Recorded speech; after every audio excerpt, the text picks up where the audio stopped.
सब प्रेम से बोलो लक्ष्मी नारायण भगवान की जय, राधा कृष्ण भगवान की जय।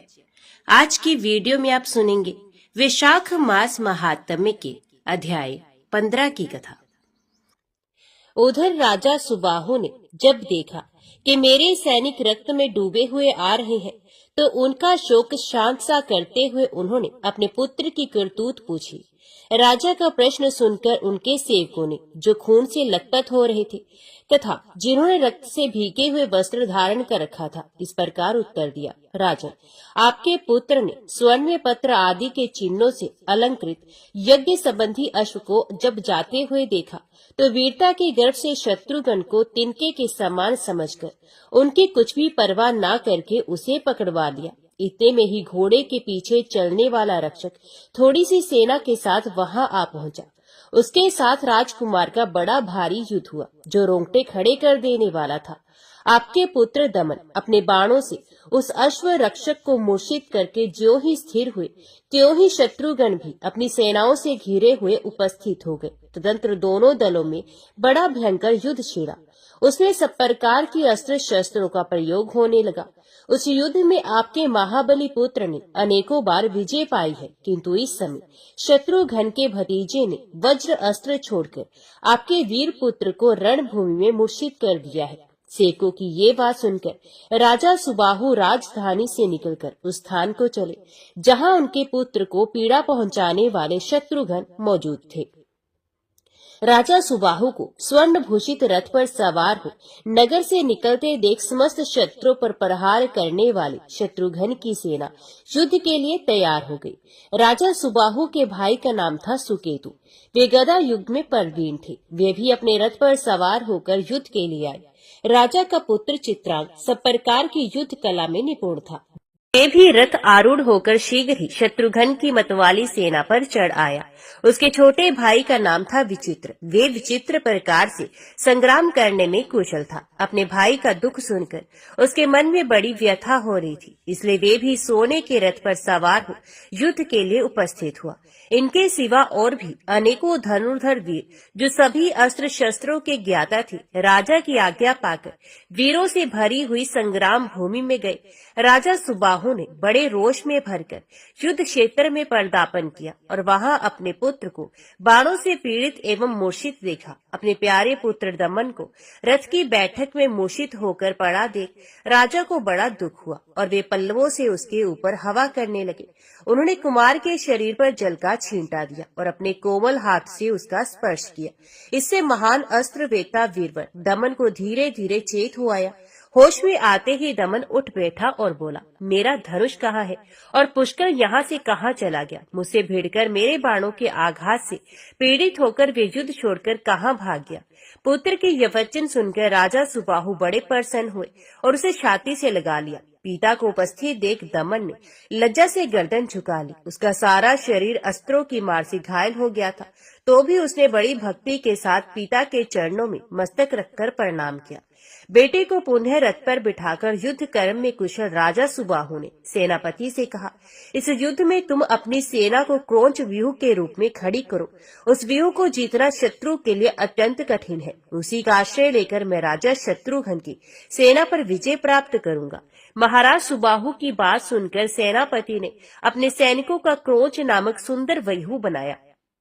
उसमें मुख के स्थान पर सुकेतु और कंठ की जगह चित्रांग खड़े हुए। पंखों के स्थान पर दोनों राजकुमार दमन और विचित्र थे। स्वयं राजा सुबाहु व्यूह के पुच्छ भाग में स्थित हुए।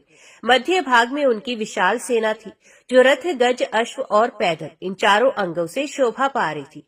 इस प्रकार विचित्र क्रौंच व्यूह की रचना करके सेनाध्यक्ष ने राजा से निवेदन किया, महाराज, व्यूह संपन्न हो गया।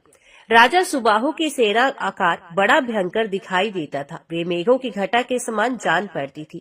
उसे देखकर शत्रुघ्न ने अपने मंत्री सुमति से गंभीर वाणी में कहा, मंत्रीवर, मेरा घोड़ा किसकी के नगर में जा पहुंचा है? ये सेना तो समुद्र की लहरों के समान दिखाई पड़ती है।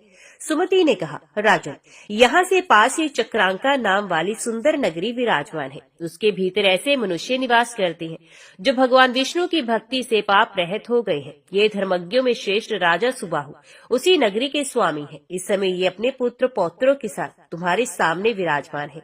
ये नरेश सदा ही अपनी ही स्त्री के प्रति अनुराग रखती हैं, पराई स्त्रियों पर कभी दृष्टि नहीं डालती। इनके कानों में सदा विष्णु की ही कथा गूंजती है।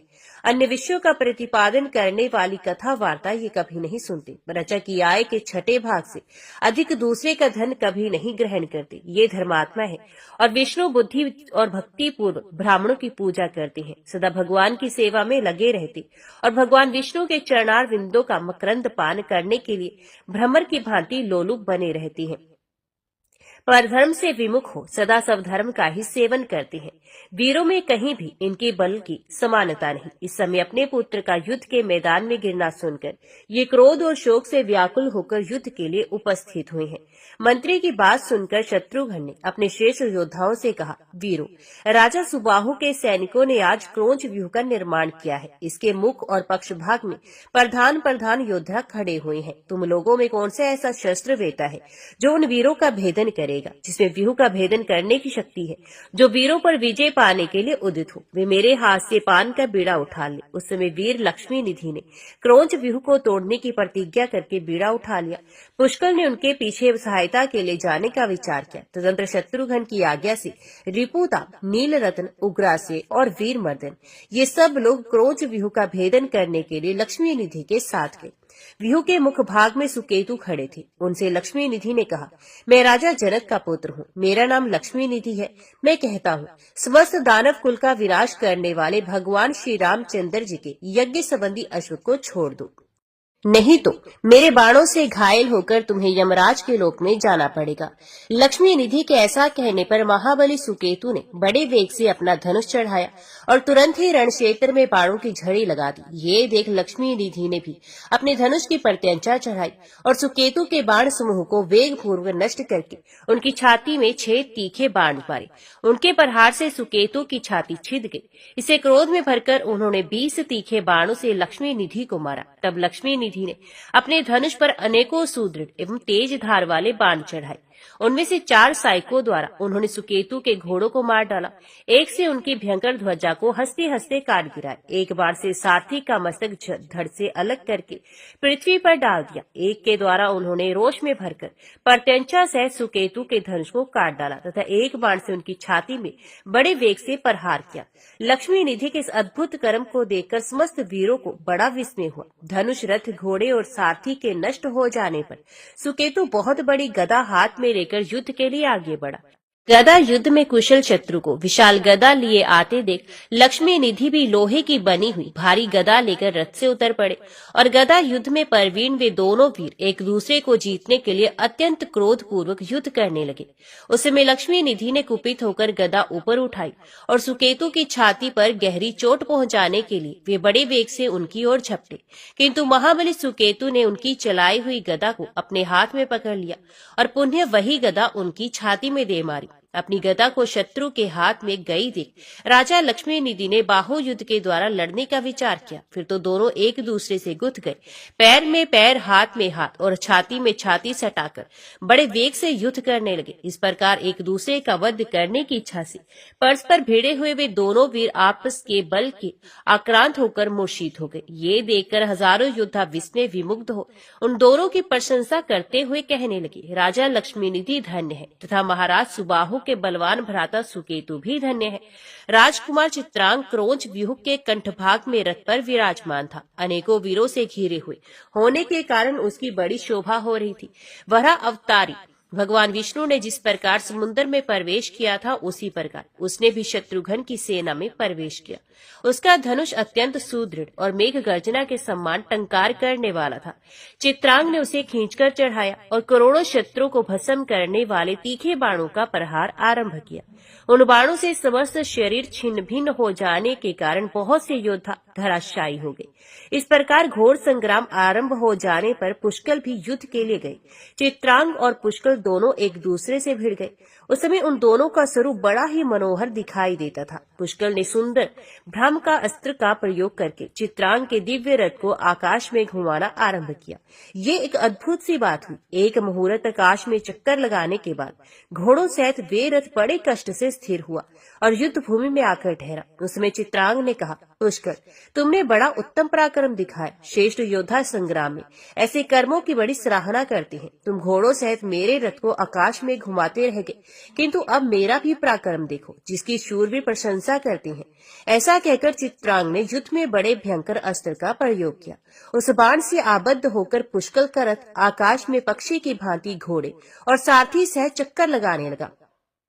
पुत्र का ये पराक्रम देखकर राजा सुबाहु को बड़ा विस्मय हुआ। शत्रुवीरों का दमन करने वाले पुष्कर जब किसी तरह धरती पर आकर ठहरे तो उन्होंने घोड़े और सारथी सहित चित्रांग के रथ को अपने बाणों से नष्ट कर दिया। जब वे रथ टूट गया तो वीर चित्रांग पुनः दूसरे रथ पर सवार हुआ, परंतु पुष्कर ने लगे हाथ उसे भी अपने बाणों से नष्ट कर डाला। इस प्रकार उस युद्ध के मैदान में वीर पुष्कर ने राजकुमार चित्रांग के 10 रथ चौपट कर दिए।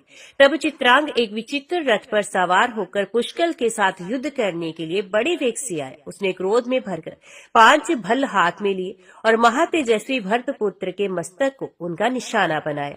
उन भल्लों की चोट खाकर पुष्कर क्रोध से जल उठे और धनुष पर बाण का संधान करके चित्रांग को मार डालने की प्रतिज्ञा करते हुए बोले, चित्रांग, यदि इस बाण से मैं तुम्हारे प्राण ना ले लूं तो शील और सदाचार से शोभा पाने वाली सती नारी को कलंकित करने से यमराज के वश में पड़े हुए पापी मनुष्यों को जिस लोक की प्राप्ति होती है वही मुझे मिले। मेरी ये प्रतिज्ञा सत्य हो। पुष्कर का ये उत्तम वचन सुनकर शत्रु पक्ष के वीरों का नाश करने वाला बुद्धिमान वीर चित्रांग हंसकर बोला, शूर शिरोमणि, प्राणियों की मृत्यु सदा और सर्वत्र ही हो सकती है, अतः मुझे अपने मरने का दुख नहीं है, किंतु तुम मेरे वध के लिए जो बाण छोड़ोगे उसे मैं यदि काट न डालूं तो उस अवस्था में मेरी प्रतिज्ञा सुनो। जो मनुष्य तीर्थ यात्रा की इच्छा रखने वाले पुरुष का मानसिक उत्साह नष्ट करता है उसको लगने वाला पाप मुझे भी लगे, क्योंकि उस दशा में मैं प्रतिज्ञा भंग का अपराधी समझा जाऊंगा। इतना कहकर चित्रांग चुप हो गया। उसने अपने धनुष को संभाला। पुष्कर बोले, यदि मैंने निष्कपट भाव से श्री रामचंद्र जी के युगल चरणों की उपासना की हो तो मेरी बात सच्ची हो जाए। यदि मैं अपनी स्त्री के सिवा दूसरी किसी स्त्री का मन में भी विचार ना करता हूँ तो इस सत्य के प्रभाव से युद्ध में मेरा वचन सत्य हो। ये कहकर पुष्कर ने तुरंत ही अपने धनुष पर एक बाण चढ़ाया जो काल अग्नि के समान तेजस्वी तथा वीरों के मस्तक का उच्छेद करने वाला था। उस बाण को उन्होंने चित्रांग के ऊपर छोड़ दिया। वे बाण छूटा देख बलवान राजकुमार ने भी धनुष पर काल अग्नि के समान एक तीक्ष्ण बाण रखा और उससे अपने वध के लिए आते हुए पुष्कर ने बाण को काट डाला। उस समय बाणों के कट जाने पर पुष्कर की सेना में भारी हाहाकार मचा। कटे हुए बाण का पिछला आधा भाग धरती पर गिर पड़ा, किंतु पूर्वार्ध आधा भाग जिसमें बाण का फल जुड़ा हुआ था आगे बढ़ा। उसने एक ही क्षण में कमल की नाल के समान चित्रांग का गला काट डाला। राजकुमार का सुंदर मस्तक किरीट और कुंडलों से पृथ्वी पर गिर पड़ा और आकाश से गिरे हुई चंद्रमा की भांति शोभा पाने लगा। भरत कुमार वीरवर पुष्कर ने राजकुमार चित्रांग को भूमि पर पड़ा देख उस क्रोंच व्यूह के भीतर प्रवेश किया जो समस्त वीरों से सुशोभित हो रहा था। तंत्र अपने पुत्र चित्रांग को प्राणहीन होकर धरती पर पड़ा देख राजा सुबाहु पुत्र शोक से अत्यंत दुखी होकर विलाप करने लगे। उस समय राजकुमार विचित्र और दमन अपने अपने रथ पर बैठकर आए और पिता के चरणों में प्रणाम करके समयोचित वचन बोले, राजन, हम लोगों के जीते जी आपके हृदय में दुख क्यों हो रहा है? वीर पुरुषों को तो युद्ध में मृत्यु अत्यंत अभीष्ट होती है। ये चित्रांग धन्य है जो वीर भूमि में शोभा पा रहा है। महामते, आप शोक छोड़िए, दुख से इतने आतुर क्यों हो रहे हैं? मान्यवर, हम दोनों को युद्ध के लिए आज्ञा दीजिए और स्वयं भी युद्ध में मन लगाइए। अपनी वीरता पर गर्व करने वाले दोनों पुत्रों का ये वचन सुनकर महाराज ने शोक छोड़ दिया और युद्ध के लिए निश्चय किया। साथ ही संग्राम में उन्मत्त होकर लड़ने वाले वे दोनों भाई विचित्र और दमन भी अपने समान योद्धा की अभिलाषा करते हुए असंख्य सैनिकों से भरी हुई शत्रु की सेना में घुस गए। दमन ने रिपुताप के और विचित्र ने नील रतन के साथ लोहा लिया। वे दोनों वीर रणभूमि में उत्साहपूर्वक युद्ध करने लगे। स्वयं राजा सुबाहु स्वर्ण जटित रथ पर सवार हो करोड़ों वीरों से घिरे हुए शत्रुघ्न के साथ युद्ध करने के लिए चले। सुबाहु को पुत्र वध के कारण रोष में भरकर युद्ध के लिए आते और सैनिकों का नाश करते देखकर शत्रुघ्न के पार्श्व भाग की रक्षा करने वाले हनुमान जी उनकी ओर दौड़े। नख ही उनके आयुध थे और वे युद्ध में मेघ की भांति विकट गर्जना कर रहे थे। उस समय सुबाहु ने 10 बाणों से हनुमान जी की छाती में बड़े वेग से चोट की, परंतु हनुमान जी बड़े भयंकर वीर थे। उन्होंने सुबाहु के छोड़े हुए सभी बाण अपने हाथ से पकड़ लिए और उन्हें तिल तिल करके तोड़ डाला। वे महान बलवान तो थे ही, राजा के रथ को अपनी पूंछ में लपेटकर वेग पूर्वक खींच ले चले। उन्हें रथ लेकर जाते देख नृप श्रेष्ठ सुबाहु आकाश में ही खड़े हो गए और तीखी नोक वाले सायकों से उनकी पूंछ, मुख, हृदय, बाहु और चरणों में बारंबार चोट पहुंचाने लगे। तब कपिवर हनुमान जी को बड़ा क्रोध हुआ। उन्होंने वेग से उछलकर उत्तम योद्धाओं से सुशोभित राजा सुबाहु की छाती में लात मारी। राजा उनके चरण प्रहार से मूर्छित होकर धरती पर गिर पड़े और मुख से गरम गरम रक्त वमन करने लगे। उस समय वे जोर जोर से सांस लेते हुए कांप रहे थे। मूर्छावस्था में ही राजा ने एक स्वप्न देखा। अयोध्यापुरी में सरयू के तट पर भगवान श्री रामचंद्र जी यज्ञ मंडप के भीतर विराजमान हैं। यज्ञ कराने वालों में श्रेष्ठ अनेक ब्राह्मण उन्हें घेर कर बैठे हुए हैं। ब्रह्मा आदि देवता और करोड़ों ब्रह्मांड के प्राणी हाथ जोड़े खड़े हैं तथा बारंबार भगवान की स्तुति कर रहे हैं। भगवान श्री राम का विग्रह श्याम रंग का है और उनके नेत्र सुंदर है। उन्होंने अपने हाथ में मृग का सींग धारण कर रखा है। नारद आदि देवऋषि गण हाथों में वीणा बजाते हुए उनका सुयश गान कर रहे हैं। चारों वेद मूर्तिमान होकर रघुनाथ जी की उपासना करते हैं। संसार में जो कुछ भी सुंदर वस्तुएं हैं उन सबके दाता पूर्ण ब्रह्म भगवान श्री राम ही है। इस प्रकार स्वप्न देखते देखते वे जाग उठे। उन्हें चेत हो आया। फिर तो वे शत्रुघ्न जी के चरणों की ओर पैदल ही चल दिए। धर्मज्ञ महाराज ने युद्ध के लिए उदित हुए सुकेतु, विचित्र और दमन को बुलाकर लड़ने से रोका और कहा, अब शीघ्र ही युद्ध बंद करो। दमन, ये बहुत बड़ा अन्याय हुआ जो तुमने भगवान श्री राम के तेजस्वी अश्व को पकड़ लिया। ये श्री रामचंद्र जी कार्य और कारण से परे साक्षात परब्रह्म है, चराचर जगत के स्वामी है। मानव शरीर धारण करने पर भी वे वास्तव में मनुष्य नहीं है। इन्हें इस रूप में जान लेना ही ब्रह्म ज्ञान है। इस तत्व को मैं अभी समझ पाया हूँ। मेरे पापहीन पुत्रों, पूर्व काल में असंगिता मुनि ने शाप से मेरा ज्ञान रूपी धन नष्ट हो गया था। वे प्रसंग मैं सुना रहा हूँ। प्राचीन समय की बात है। मैं तत्व ज्ञान प्राप्त करने की इच्छा से तीर्थ यात्रा के लिए निकला था। उस यात्रा में मुझे अनेकों धर्मज्ञ ऋषि महर्षियों के दर्शन हुए। एक दिन ज्ञान प्राप्ति की इच्छा से मैं असंगिता मुनि की सेवा में गया। उस समय उन ब्रह्म ऋषि ने मेरे ऊपर कृपा करके इस प्रकार उपदेश देना आरंभ किया। वे जो अयोध्यापुरी के स्वामी महाराज श्री रामचंद्र जी हैं, उन्हीं का नाम परब्रह्म है तथा जो उनकी धर्म पत्नी जनक किशोरी भगवती सीता है, वे भगवान की साक्षात चिन्मय शक्ति मानी गई हैं। दुस्तर एवं अपार संसार सागर से पार जाने की इच्छा रखने वाले योगी जन यम नियम आदि साधनों के द्वारा साक्षात श्री रघुनाथ जी की ही उपासना करते हैं। वही ध्वजा में गरुड़ का चिन्ह धारण करने वाले भगवान नारायण है। स्मरण करने मात्र से ही वे बड़े बड़े पापों को हर लेते हैं। जो विद्वान उनकी उपासना करेगा वे संसार समुद्र से तर जाएगा। मुनि की बात सुनकर मैंने उनका उपहास करते हुए कहा, राम कौन बड़े शक्तिशाली हैं, ये तो एक साधारण मनुष्य है। इसी प्रकार हर्ष और शोक में डूबी हुई ये जानकी देवी भी क्या चीज है। जो अजन्मा है उसका जन्म कैसा, तथा जो अकर्ता है उसके लिए संसार में आने का क्या प्रयोजन है। मुने, मुझे तो आप उस तत्व का उपदेश दीजिए जो जन्म दुख और जरावस्था से परे हो। मेरे ऐसा कहने पर उन विद्वान मुनीश्वर ने मुझे शाप दे दिया और वे बोले, ओ नीच, तू श्री रघुनाथ जी के स्वरूप को नहीं जानता तो भी मेरे कथन का प्रतिवाद कर रहा है।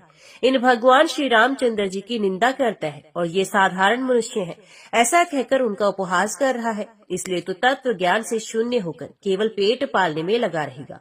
ये सुनकर मैंने महर्षि के चरण पकड़ लिए और अपने प्रति उनके हृदय में दया का संचार किया। वे करुणा के सागर थे। मेरी प्रार्थना से पिघल गए और बोले, राजन, जब तुम श्री रघुनाथ जी के यज्ञ में विघ्न डालोगे और हनुमान जी वेग पूर्वक तुम्हारे ऊपर चरण प्रहार करेंगे, उसी समय तुम्हें भगवान श्री राम के स्वरूप का ज्ञान होगा। अन्यथा अपनी बुद्धि तुम उन्हें ही नहीं जान सकोगे। मुनिवर असितांग ने पहले ही जो बात बताई थी उससे इस समय मुझे प्रत्यक्ष अनुभव हो रहा है।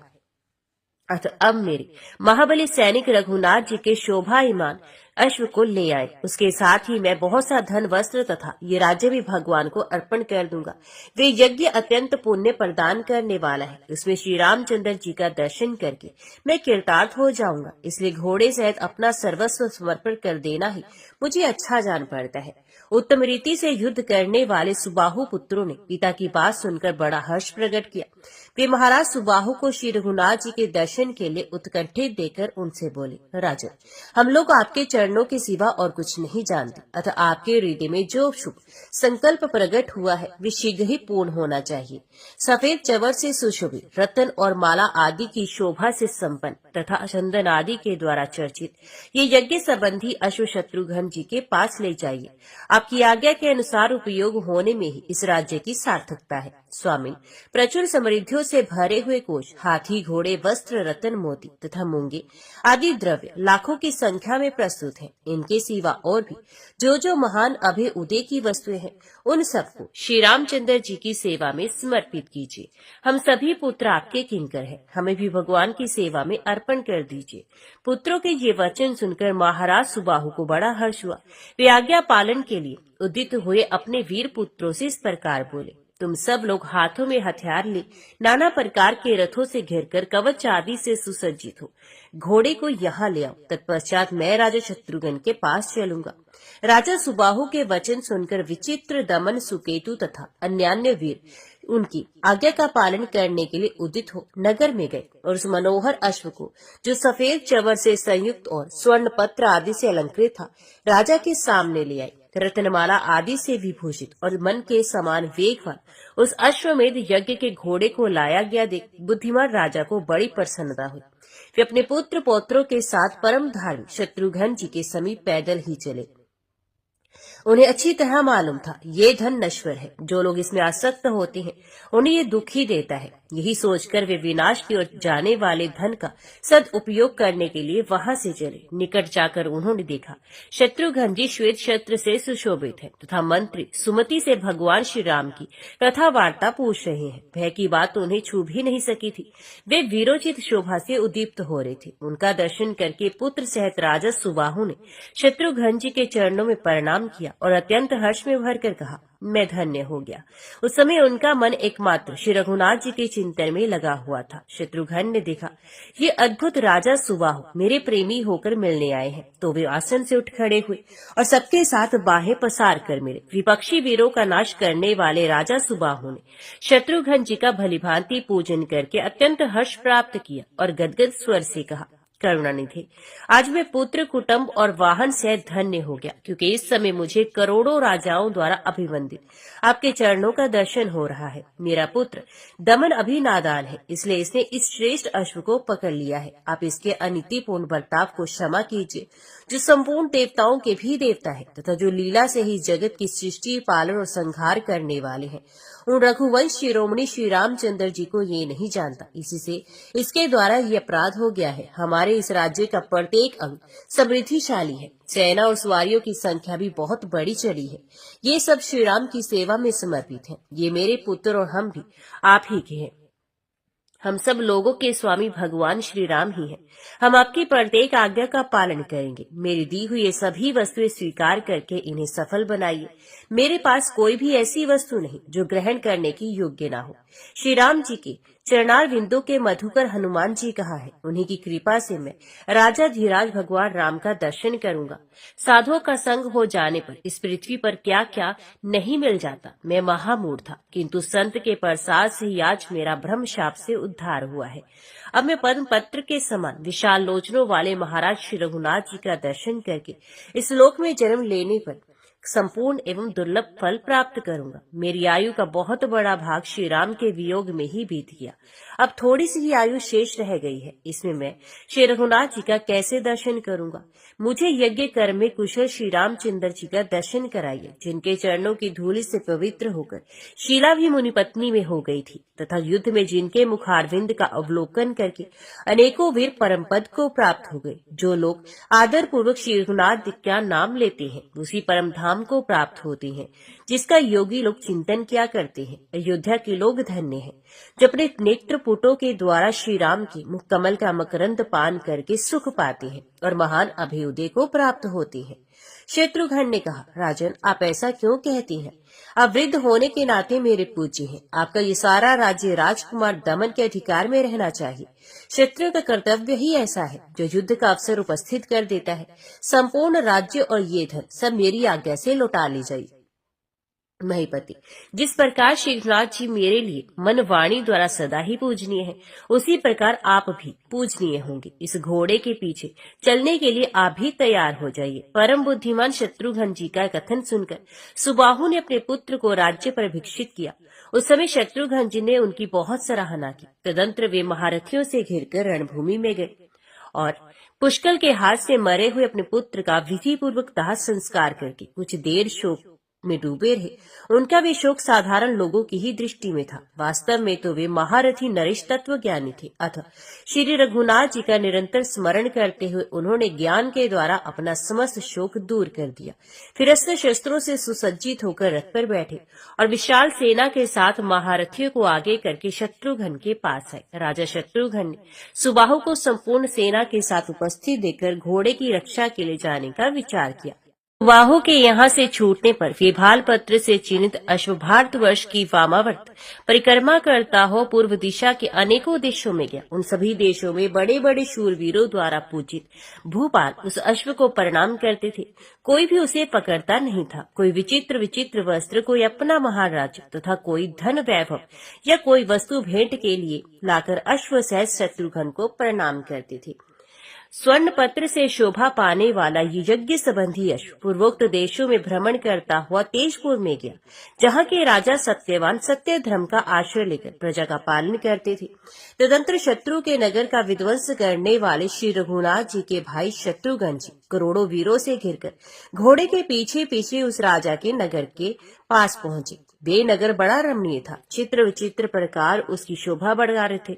हजारों देव मंदिरों के कारण वे सब ओर से शोभायमान दिखाई देता था। भगवान शंकर के मस्तक पर निवास करने वाली महादेवी भगवती भगीरथी वहां प्रवाहित हो रही थी। उनके तट पर ऋषि महर्षियों का समुदाय निवास करता था।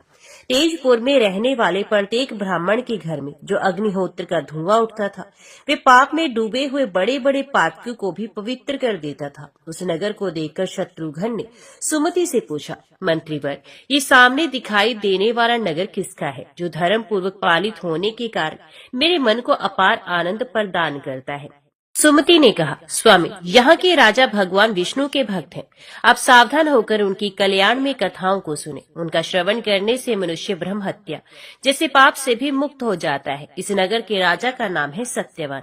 वे श्री रामचंद्र जी के चरणार बिंदु का रसपान करने के लिए भ्रमर एवं जीवन मुक्त है। उन्हें यज्ञ और उसके अंगों का पूर्ण ज्ञान है। वे महान कर्मठ और प्रजाजनों के रक्षक हैं। पूर्व काल में यहाँ ऋतंभर नाम के एक राजा हो गए हैं। उनके कोई संतान नहीं थी। उनकी कई स्त्रियां थीं, परंतु उनमें से किसी के गर्भ से भी राजा को पुत्र की प्राप्ति नहीं हुई। एक दिन देववश उनके यहाँ जाबाली नामक मुनि पधारे। राजा ने कुशल प्रश्न के पश्चात उनसे पुत्र उत्पन्न होने का उपाय पूछा। ऋतंभर ने कहा, स्वामी, मैं संतानहीन हूँ। मुझे कोई ऐसा उपाय बताइए जो पुत्र उत्पन्न होने में सहायक हो, जिसका प्रयोग करने से मेरी वंश परंपरा की रक्षा करने वाला एक श्रेष्ठ पुत्र उत्पन्न हो। राजा की ये बात सुनकर मुनि श्रेष्ठ जाबाली ने कहा, राजन, संतान प्राप्ति की इच्छा वाले मनुष्य के लिए 3 प्रकार के उपाय बताए गए हैं। भगवान विष्णु की, गो की अथवा भगवान शिव की कृपा, अथवा तुम देव स्वरूपा गो की पूजा करो, क्योंकि उसकी पूंछ, मुंह, सींग तथा पृष्ठ भाग में भी देवताओं का निवास है। जो प्रतिदिन अपने घर पर घास आदि के द्वारा गो की पूजा करता है, उस पर देवता और पितृ सदा संतुष्ट रहते हैं। जो उत्तम व्रत का पालन करने वाला मनुष्य प्रतिदिन नियम पूर्वक गो को भोजन देता है, उसके सभी मनोरथ उस सत्य धर्म का अनुष्ठान करने के कारण पूर्ण हो जाते हैं। यदि घर में प्यासी हुई बांधी गाय रखी जाए। रजस्वला कन्या अविवाहित हो तथा देवता के विग्रह पर दूसरे दिन का चढ़ाया हुआ निर्माल्य पड़ा रहे तो ये सभी दोष पहले के किए हुए पुण्य को नष्ट कर देते हैं। जो मनुष्य घास चरती हुई गौ को रोकता है उसके पूर्वज पितृ पत्नोमुख होकर कांप उठते हैं। जो मूढ़ बुद्धि मानव गौ को लाठी से मारता है उसे हाथ से हीन होकर यमराज के नगर में जाना पड़ता है। जो गौ के शरीर से डांस और मच्छरों को हटाता है उसके पूर्वज कृतार्थ होकर अधिक प्रसन्नता के कारण नाच उठते हैं और कहते हैं हमारा ये वंशज बड़ा भाग्यवान है, अपनी गौ सेवा के द्वारा ये हमें तार देगा।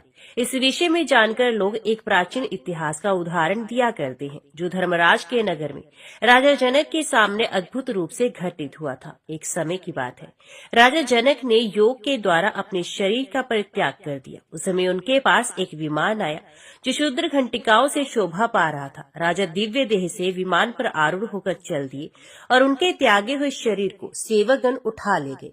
राजा जनक धर्मराज की सैमनीपुरी के निकटवर्ती मार्ग में जा रहे थे। उसमें करोड़ों नरकों में जो पापाचारी जीव यातना भोग रहे थे वे जनक के शरीर की वायु का स्पर्श पाकर सुखी हो गए। परंतु जब वे उस स्थान से आगे निकले तो पाप पीड़ित प्राणी उन्हें जाते देख भयभीत होकर जोर जोर से चित्कार करने लगे। वे नहीं चाहते थे कि राजा जनक से वियोग हो। उन्होंने करुणाजनक वाणी में कहा, पुण्यात्मन, यहाँ से ना जाओ। तुम्हारे शरीर को छूकर चलने वाली वायु का स्पर्श पाकर हम यातना पीड़ित प्राणियों को बड़ा सुख मिल रहा है। राजा बड़े धर्मात्मा थे। उन दुखी जीवों की पुकार सुनकर उनके हृदय में करुणा भर आई। वे सोचने लगे, यदि मेरे रहने से इन प्राणियों को सुख होता है तो अब मैं इसी नगर में निवास करूंगा। यही मेरे लिए मनोहर स्वर्ग है। ऐसा विचार करके राजा जनक दुखी प्राणियों को सुख पहुंचाने के लिए वहीं नरक के दरवाजे पर ही ठहर गए।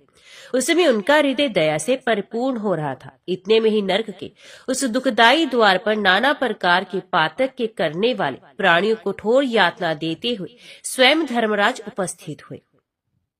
उन्होंने देखा महान पुण्यात्मा तथा दयालु राजा जनक विमान पर आरूढ़ हो नरक के दरवाजे पर खड़े हैं। उन्हें देखकर प्रेतराज हंस पड़े और बोले, राजन, तुम तो समस्त धर्मात्माओं के शिरोमणि हो, भला तुम यहाँ कैसे आए? ये स्थान तो प्राणियों की हिंसा करने वाले पापाचारी एवं दुष्ट आत्मा जीवों के लिए है। यहाँ तुम्हारे समान पुण्य आत्मा पुरुष नहीं आते। यहाँ उन्हीं मनुष्यों का आगमन होता है जो अन्य प्राणियों से द्रोह करते, दूसरों पर कलंक लगाते तथा औरों का धन लूट घुसेट कर जीविका चलाते हैं। जो अपनी सेवा में लगी हुई धर्मपरायणा पत्नी को बिना किसी अपराध के त्याग देता है उसको भी यहाँ आना पड़ता है। जो धन के लालच में फंसकर मित्र के साथ धोखा करता है वे मनुष्य यहाँ आकर मेरे हाथ से भयंकर यातना प्राप्त करता है। जो मूढ़चित्त मानव दंभ द्वेष अथवा उपहासवश मन वाणी एवं क्रिया द्वारा कभी भगवान श्री राम का स्मरण नहीं करता उसे बांधकर मैं नरकों में डाल देता हूँ और अच्छी तरह पकाता हूँ। जिन्होंने नरक के कष्ट का निवारण करने वाले रमानाथ भगवान श्री विष्णु का स्मरण किया है वे मेरे स्थान को छोड़कर बहुत शीघ्र वैकुंठ धाम को प्राप्त होते हैं। मनुष्यों के शरीर में तभी तक पाप ठहर पाता है जब तक वे अपनी जीवा से श्री राम नाम का उच्चारण नहीं करते। महामते, जो बड़े बड़े पापों का आचरण करने वाले हैं उन्हीं लोगों को मेरे दूत यहाँ ले आते हैं। तुम्हारे जैसे पुण्य आत्माओं की ओर तो वे देख भी नहीं सकते। अतः महाराज, यहाँ से जाओ और अनेक प्रकार के दिव्य भोगों का उपभोग करो। इस श्रेष्ठ विमान पर आरूढ़ होकर अपने उपार्जित किए हुए पुण्य को भोगो। जनक ने कहा, नाथ, मुझे इन दुखी जीवों पर दया आ रही है, अतः इन्हें छोड़कर मैं नहीं जा सकता।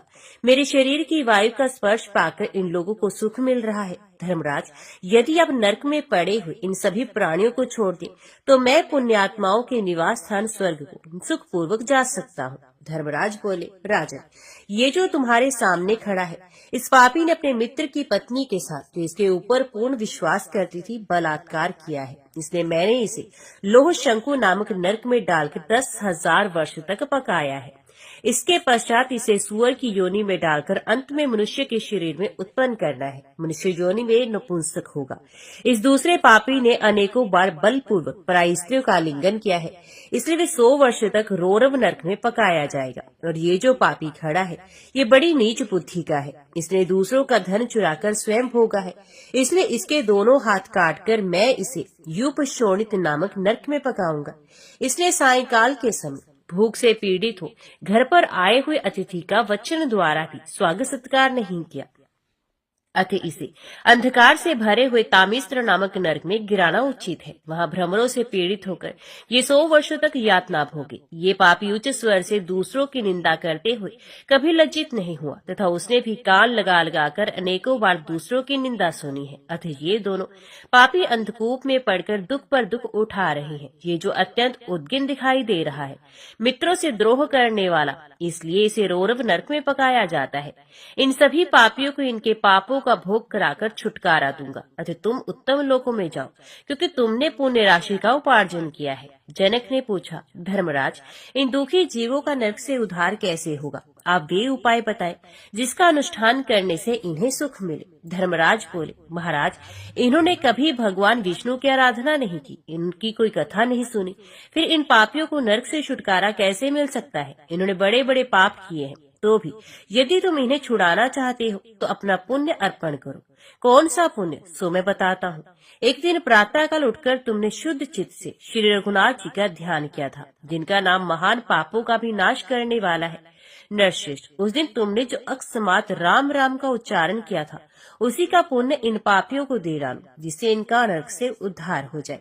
जाबाली कहते हैं, महाराज बुद्धिमान धर्मराज के उपयुक्त वचन सुनकर राजा जनक ने अपने जीवन भर का कमाया हुआ पुण्य उन पापियों को दे दिया। उनके संकल्प करते ही नरक में पड़े हुए जीव तत्क्षण वहां से मुक्त हो गए और दिव्य शरीर धारण करके जनक से बोले, राजन, आपकी कृपा से हम लोग एक ही क्षण में इस दुखदायी नरक से छुटकारा पा गए। अब हम परमधाम को जा रहे हैं। राजा जनक संपूर्ण प्राणियों पर दया करने वाले थे। उन्होंने नरक से निकले हुए प्राणियों का सूर्य के समान तेजस्वी रूप देखकर मन ही मन बड़े संतोष का अनुभव किया। वे सभी प्राणी दया सागर महाराज जनक की प्रशंसा करते हुए दिव्य लोक को चले गए। नरकस्थ प्राणियों के चले जाने पर राजा जनक ने संपूर्ण धर्मज्ञों में श्रेष्ठ यमराज से प्रश्न किया, धर्मराज, आपने कहा था कि पाप करने वाले मनुष्य ही आपके स्थान पर आते हैं। धार्मिक चर्चा में लगे रहने वाले जीवों का यहाँ आगमन नहीं होता। ऐसी दशा में मेरा यहाँ किस पाप के कारण आना हुआ? आप धर्मात्मा है, इसलिए मेरे पाप का समस्त कारण आरंभ से बताए। धर्मराज बोले, राजन, तुम्हारा पुण्य बहुत बड़ा है। इस पृथ्वी पर तुम्हारे समान पुण्य किसी का नहीं है। तुम श्री रघुनाथ जी के युगल चरणार बिंदु का मकरंद पान करने वाले भ्रमर हो। तुम्हारी कीर्ति में गंगा मल से भरे हुए समस्त पापियों को पवित्र करती है। ये अत्यंत आनंद प्रदान करने वाली और दुष्टों को तारने वाली है। तथापि तुम्हारा एक छोटा सा पाप ही, जिसके कारण तुम पुण्य से भरे हुए होने पर भी सैमनीपुरी के पास आए हुए एक समय की बात है। एक गाय कहीं चर रही थी, तुमने पहुंचकर उसके चरने में रुकावट डाल दी। उसी पाप का ये फल है कि तुम्हें नरक का दरवाजा देखना पड़ा। इस समय तुम उसे छुटकारा पा गए तथा तुम्हारा पुण्य पहले से बहुत बढ़ गया। अपने पुण्य द्वारा उपार्जित नाना प्रकार के उत्तम भोग का उपभोग करो। श्री रघुनाथ के करुणा के सागर है। उन्हें इन दुखी जीवों का दुख दूर करने के लिए ही सैमनी के इस महामार्ग में तुम जैसे वैष्णव को भेज दिया है। सुव्रत, यदि तुम इस मार्ग में नहीं आते तो इन बेचारों का नरक से उद्धार कैसे होता? महामती, दूसरों के दुख से दुखी होने वाले तुम्हारे जैसे दयाधाम महात्मा आर्त प्राणियों का दुख दूर करते ही हैं। ऐसा कहते हुए यमराज को प्रणाम करके राजा जनक परमधाम को चले गए। इसलिए नृपश्रेष्ठ, तुम गो की पूजा करो। वे संतुष्ट होने पर तुम्हें शीघ्र ही धर्मपरायण पुत्र देगी। सुमित्रानंद, जबाली के मुंह से धेनु पूजा की बात सुनकर ऋषंबर ने आदर पूर्वक पूछा, मुनि, गो की किस प्रकार यत्न पूर्वक पूजा करनी चाहिए? पूजा करने से वे मनुष्य को कैसा बना देती है? तब जबाली ने विधि के अनुसार धेनु पूजा का इस प्रकार वर्णन किया। राजन, गो सेवा का व्रत लेने वाला पुरुष प्रतिदिन गो को चराने के लिए जंगल में जाए। गाय को यव खिलाकर उसके गोबर में जो यव आ जाए उनका संग्रह करे। पुत्र की इच्छा रखने वाले पुरुष के लिए उन्हीं यवों को भक्षण करने का विधान है। जब गो जल पी तभी उसको भी पवित्र जल पीना चाहिए। जब ये ऊंचे स्थान में रहे तो उसको उससे नीचे स्थान में रहना चाहिए। प्रतिदिन गो के शरीर में डांस और मच्छरों को हटाए और स्वयं ही उसके खाने के लिए घास ले आए। इस प्रकार सेवा में लगे रहने पर गो तुम्हें धर्मपरायण पुत्र प्रदान करेगी। जाबाली मुनि की ये बात सुनकर राजा ऋतंभर ने श्री रघुनाथ जी का स्मरण किया और शुद्ध चित्त होकर व्रत का पालन आरंभ किया। वे पहले बताए अनुसार धेनु की रक्षा करते हुए उसे चराने के लिए प्रतिदिन महान वन में जाया करते थे। श्री रामचंद्र जी के नाम का स्मरण करना और संपूर्ण प्राणियों के हित में लगे रहना, यही उनका प्रतिदिन का कार्य था। उनकी सेवा से संतुष्ट होकर सुरभि ने कहा, राजन, तुम अपने हार्दिक अभिप्राय के अनुसार मुझसे कोई वर मांगो जो तुम्हारे मन को प्रिय लगे। तब राजा बोले, देवी, मुझे ऐसा पुत्र दो जो परम सुंदर श्री रघुनाथ जी का भक्त, पिता का सेवक तथा अपने धर्म का पालन करने वाला हो। पुत्र की इच्छा रखने वाले राजा को मनवांछित वरदान देकर दयामयी देवी कामधेनु वहां से अंतर ध्यान हो गई। समय आने पर राजा को पुत्र की प्राप्ति हुई जो परम वैष्णव श्री रामचंद्र जी का सेवक हुआ।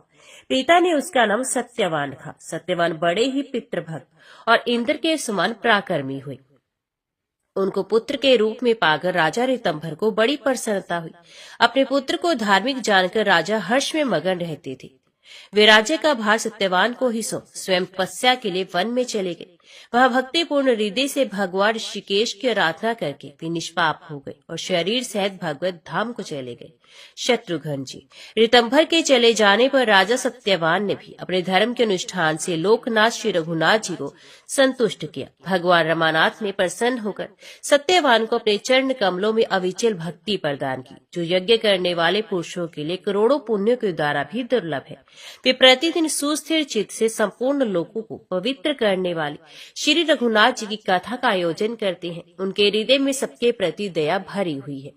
जो लोग रमानाथ श्री रघुनाथ जी का पूजन नहीं करते, उनको भी इतना कठोर दंड देते हैं जो यमराज के लिए भी भयंकर है। 8 वर्ष के बाद 80 वर्ष की अवस्था होने तक सभी मनुष्यों से वे एकादशी का व्रत कराया करते हैं। तुलसी की सेवा उन्हें बड़ी प्रिय है। लक्ष्मीपति के चरण कमलों में चढ़ी हुई उत्तम माला उनके गले से कभी दूर नहीं होती। अपनी भक्ति के कारण वे ऋषियों के भी पूजनीय हो गए हैं, फिर औरों के लिए क्यों न होंगे। श्री रघुनाथ जी के स्मरण से तथा उनके प्रति प्रेम करने से राजा सत्यवान के सारे पाप धुल गए हैं, संपूर्ण अमंगल नष्ट हो गए हैं। ये श्री रामचंद्र जी के अद्भुत अश्व को पहचान कर यहाँ आएंगे और तुम्हें अपना ये अकंटक राज्य समर्पित कर देंगे। राजा, जिसके विषय में तुमने पूछा था वे उत्तम प्रसंग मैंने तुमको सुना दिया। तदंतर नाना प्रकार के आश्चर्य से युक्त ये यज्ञ संबंधी अश्व राजा सत्यवान के नगर में प्रविष्ट हुआ।